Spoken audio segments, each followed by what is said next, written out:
I don't want to be here. And by here, I mean it. Not suicidal, at least as far as I'm aware. Just that for my entire recollection of being here physically on it, the first thing was feeling like I didn't fully belong to my father's side of my family just because I was my mother's side. A choice I didn't have any say in. And then primary school, the blackness. And I mean, a lot of the people there were my cousins. So it didn't feel bad. So it built up a sense of character because it felt more like pick on than bullying. So my entire life, I kind of made it okay for people to talk to me however they want to. Not to mention that my father does talk to anybody however he wants to. So I never really saw the way he spoke to me as anything bad. In high school, college, Trinidad, traveling, social media. Every version of life that I enter in this earth feels like is it not for me? I don't want to be here. I think I would much rather be up there with my king. Again, because others always misrepresent what I say. It's not because I'm suicidal. A consistent thought that I keep having, like, why are you consistently trying to do this? And I really wish I didn't have all this personality because I always want to be in somebody's face or in some public space doing something, and I have learned over and over. It doesn't work. I can't remember a full era of life where it all felt fair. When I was younger, I had no filter on Facebook. Scroll it. I think I have a Twitter. I had a Twitter at some point. Find it and scroll it. Scroll along from the beginning to the end of my TikTok. I think I have 3 Instagrams. Shan Brand, Renly Mami, and Coco Golden. They all exist still. Scroll them. Tell me at what point do I come publicly ever and in a comment, in a post, in a story, and intentionally misrepresent or drag or offend anybody? Now, if you told me in person that sometimes Shan was a little off-putting or she was mean or she was loud, I would say that is true. Accountability has helped me understand that the way that I process things in my head and deliver them to people may not have always rubbed them the right way. It's like I lack normal social cues because I allow a lot to slide with me. So I think that I assume everybody had that same thing. I've never felt anything other than kind-hearted. I'm a person that has met me and has not genuinely benefited from just knowing me. Now the story might change in the end. They might end it off by saying I don't like shit anymore. I don't like this and I don't like that. But tell me where I didn't deliver just kindness. Let's just say yes, I am ugly and I'm horribly shaped and whatever else the negative things are, right? What about me says that I can receive the way that you're delivering it.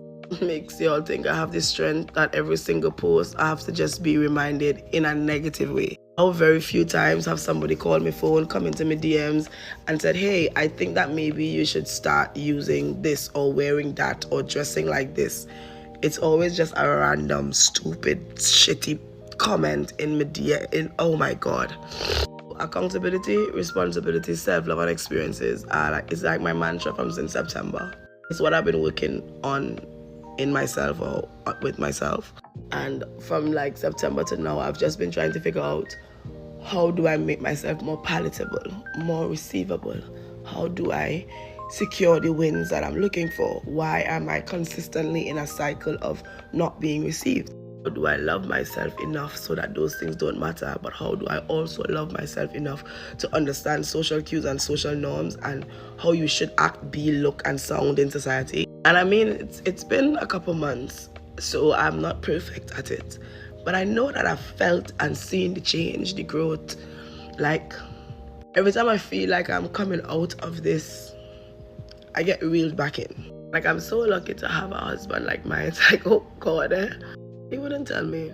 But I know he's sick of it because every day it's a breakdown inside here. So I intentionally stopped oversharing on social media, doing these things and providing you guys this access. So my husband became my TikTok, and it's a great way to just pour and just breathe. But I miss the joy in life. I miss when I liked outside and when it was fun. I miss going outside and not hearing the whispers or seeing the backlash or feeling the negativity. And I get it. I signed up for social media, so I should be able to accept this or whatever the case may be. I call bullshit. I've seen many things on social media I didn't agree with, or I didn't like, or I didn't say anything. Even if I had an opinion, even if I shared a comment, it's not derogatory. We stop pretending that bullying isn't what is happening. Not just for me, but for the next girl. Self-love journey has put me in a space on spending more money that these promoters already aren't giving me because I'm not bookable, but spending more money on clothes for events, investing into more makeup and hair and nails, securing a bunch of collaborations just to be able to present myself in a way that represents what you think I should look like, that puts me in a consistent zone of tired because it's content after content after content just to keep myself some version of relevant for your satisfaction. That is the stupidest thing I think I've ever done in my entire life. Carnival Monday and Tuesday, I'm sorry, I look good on both days. For people whose the argument was like she's ungroomed and she doesn't present herself well and all of those things, I understood where you was coming from, which is why both for Carnival Monday and Tuesday I tried. So if you cannot accept me there Monday and Tuesday, if that didn't work for you, I just won't. And I think that that's one of the best lessons that I learned out of this. I was talking about how makeup artists has done me industry injustice. Case artistry slayed on both days. On both days. My Monday wear was too big and I still ate it up. Got it like 10 minutes before I reached the road and I still ate it up. So even if I wasn't the baddest bitch in the street, which I was, it could have just not work for you and you could have tell your mother or your man. You could have even commented in a way that was just not as disrespectful. And then what is the other one? Because I choose to whine, like, or I choose to jump, or I choose to wave. So because I have a belly, I should stay home. That's really how all they're living out here, like all they're staying home because all they have no bottom and a belly. The worst part is, it's not even the comments that hurt, you know. The comments are just reassuring, like, elements as to why this industry doesn't work for me. In Spirit After Party, a lady came up to me and she said, "You are a marketing genius." She works in marketing. She said, just the ideas that you put out, just for what they are alone, are phenomenal. And I have not seen enough growth in your brand. She's talking to me. Yeah, she has not seen enough growth in my brand to show that I am really lifting in the community. She knows that I'm either not being paid well or not receiving the opportunities that I should. And that she really does hope that, you know what, one day that will be my win or whatever. And she said that and walked away. I sobbed. She said, "You are such a genius that anybody that wants to use you can." And that hit so hard. Nobody has to use me. There is nothing about Shan Brand for travelers that is mandatory to be a part of any experience. But the amount that I have done and the things that I think I can do, if anybody wants to use me, they can. I can tell other stories upon stories about the injustice that happens. I spend my own money to move around and create content for an artist just because I genuinely like the artist and I wanted people to connect with the artist. Every single time I've ever tried to attend anything the artists have, I have to beg for access. It shows me that you do not need me because you genuinely don't, but you also don't want me. Noted. When I had Ren Lim, I used to work for free for this DJ. Just for him, for all of the people that he was attached to, I just used to promote things, sell ticket, push vibe, just whatever.